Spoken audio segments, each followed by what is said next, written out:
আমি একটু বাইরে যাচ্ছি। এই ভর দুপুরে কোথায় যাচ্ছিস বাবা? এমন সময় তো বাড়ি থেকে বের হওয়া উচিত না। কিচ্ছু হবে না মা, তুমি তো আছো আমার জন্য দোয়া করার জন্য। আর যেভাবে সংসারের অভাব জেগে বসেছে, আমি বাড়িতে বসে থাকলে কি আর চলবে? এসব নিয়ে তো ভাবছিস কেন বাবা? তোর মাথার উপরে তো এখনো আমার হাত আছে, তাই না? যতদিন আমি বেঁচে আছি ততদিন তোকে কষ্ট করে কামাই করতে হবে না। আর তাছাড়া তুই মাত্র 13 বছরের একজন দুরন্ত কিশোর। তুই এখন পড়ালেখা ছেড়ে কিনা সংসারের হাল ধরবি?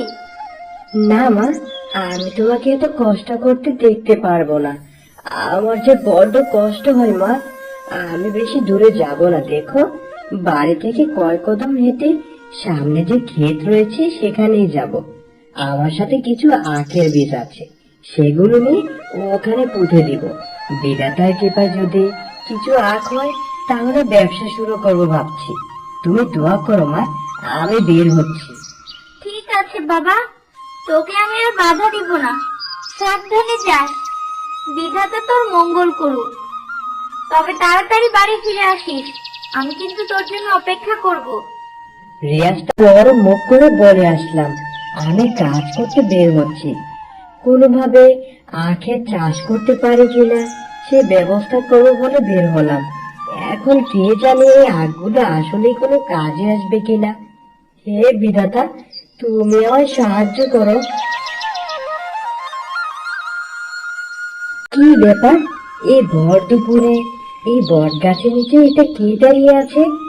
আর এভাবে খোলা চুলে বট গাছের নিচে এভাবে দাঁড়িয়ে আছে কেন? দেখি তো, একটু কাছে গিয়ে জিজ্ঞাসা করি।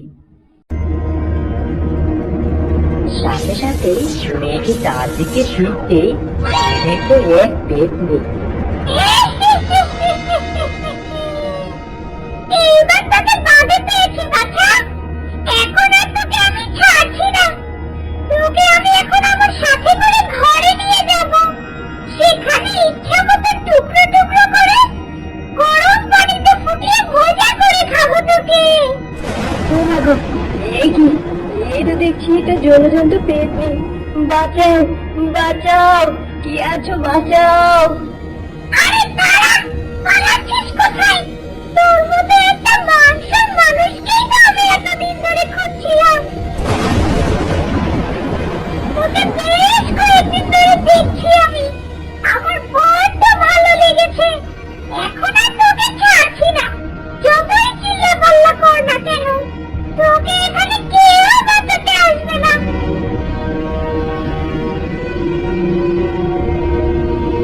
এই শোন, এখানে একদম চুপটি করে বসে থাকবি। যদি একটু কান্নাকাটি করেছিস তাহলে তোকে একদম জ্যান্ত চিবিয়ে খাবো। তখন বুঝবি মজা কাকে বলে।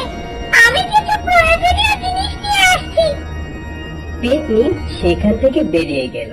রিয়াজ তার মতো গুনগুনিয়ে কান্না করতে লাগলো। ও মা, মা গো, আমার কি ভয় করছে। মা, আমি তোমার কাছে যাব। ও বিধাতা, আমি বাড়ি যাব। আমাকে এখান থেকে উদ্ধার করো। আমি ওর মাকে একটাবার দেখতে চাই। মা, ও মা, আমি অনেক বড় ভুল করেছি তোমার কথা না শুনে। বিকেল গড়িয়ে সন্ধ্যা নেমে গেল। রিয়াজের মা চিন্তায় অস্থির হয়ে গেলেন। ছেলের চিন্তায় কোথাও স্থির হয়ে বসতে পারছে না বলে বাড়ির উঠোনে পায়চারি করতে শুরু করলো। আমার খোকাটা সেই বড় দুপুরে বেরিয়ে গেল, অথচ এখন প্রায় সন্ধ্যা হতে চলল।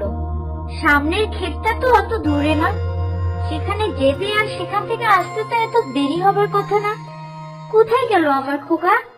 হে বিধাতা, ওকে রক্ষা করো। আমার বুকে ধনকে সাবধানে রেখো। অক্ষত অবস্থায় আমার কাছে ফিরিয়ে দিও বিধাতা। আমার যে সে ছাড়া আর কেউ নেই। সন্ধ্যার পরে পেতনিটা তার প্রয়োজনীয় তেল, নুন, চিনি, আদা, রসুন, কাঁচা লঙ্কা এসব নিয়ে চলে আসলো। কিরে, সারাদিন এখানে চুপচাপ বসেছিলি তো? বাইরের কেউ বুঝতে পারে নাই তো তুই যে এখানে একা আছিস? না গো না, তোমার কথার উপরে আমি আর কিচ্ছুটি করিনি। বেশ বেশ, ভালো ছেলে তুই। আচ্ছা, তোর সাথে যে থলিটা আছে ওতে কি আছে রে? দেখি তো, আমাকে একটু দেখা। পেতনি টান দিয়ে থলিটা খুলে দেখলো ভিতরে আখের চারা। এ কি রে?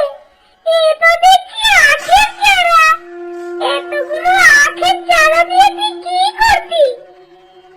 আমি খুবই গরিব ঘরের ছেলে।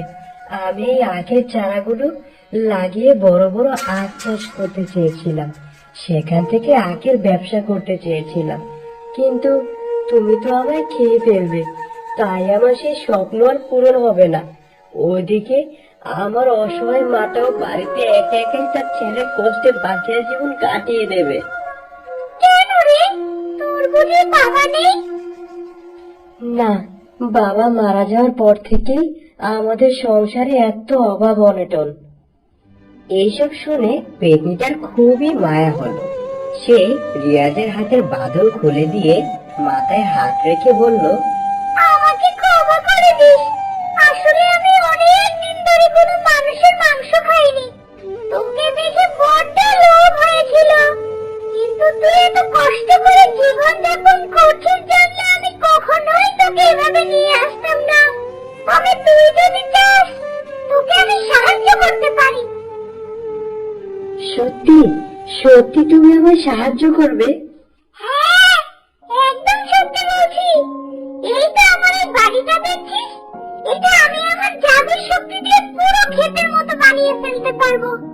এখানকার মাটি, আবহাওয়া সবকিছু হবে সত্যিকারের ক্ষেতের থেকেও বেশি উত্তম। তোর আখের এত বেশি বাম্পার ফলন হবে যে সেই আখের জন্য কখনো তোর ব্যবসায় লোকসান হবে না। আমি যে তোমার কাছে কি বলে কৃতজ্ঞ প্রকাশ করব তা আমি বুঝে উঠতে পারছি না। আরে অত কৃতজ্ঞ হতে হবে না। তুই শুধু তোর আখের মধ্যে থেকে সব থেকে বড় একটা আমাকে দিয়ে দিবি, তাহলেই হবে। জানিস তো, আমি যখন বেঁচে ছিলাম তখন যে আখ আমার কত প্রিয় ছিল। আমার বাবা প্রত্যেক হাটবারে আমার জন্য বিশাল বড় আখ নিয়ে আসতো, কিন্তু সেই যে মরে গেলাম, সেই মরার পর থেকে আর আখ খাওয়া হলো না আমার। তুমি কোনো চিন্তা করো না পেতনি দিদি, আমি তোমার সব ইচ্ছা পূরণ করব। আমি এখনই আখের চারাগুলো লাগিয়ে বাড়ি ফিরতে চাই। আমার মা নিশ্চয়ই আমার জন্য খুব চিন্তা করছে। আচ্ছা, দাঁড়া দাঁড়া, অত তাড়াহুড়ো করিস না। আমি আগে জাদুর মাধ্যমে এখানে ক্ষেতের ব্যবস্থা করি। পেতনি তার জাদু শক্তির মাধ্যমে সেখানে বিশাল বড় এক ক্ষেতের ব্যবস্থা করলো। এই নে, এবার পুঁতে ফেল। রিয়াজ পটাপট সব চারা লাগিয়ে দিতে লাগলো। পেতনি দিদি, আমি তাহলে আর চলি, কাল ভর দুপুরে আবারও এখানে আসবো। আচ্ছা, সাবধানে যাস। পরদিন দুপুরে রিয়াজ এসে পেতনির সেই জাদুর ক্ষেতে সবগুলো আখের চারাকে একদম বড় আর উন্নত জাতের দেখে পুরো অবাক হয়ে গেল।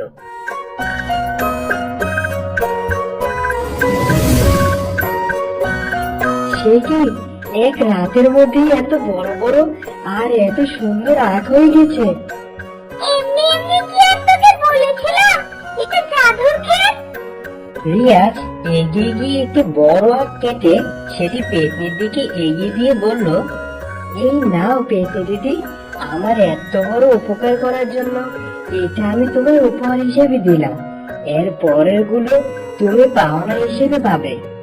সত্যি বলছিস? সত্যি বলছিস তুই এটা আমার উপহার হিসেবে দিলি?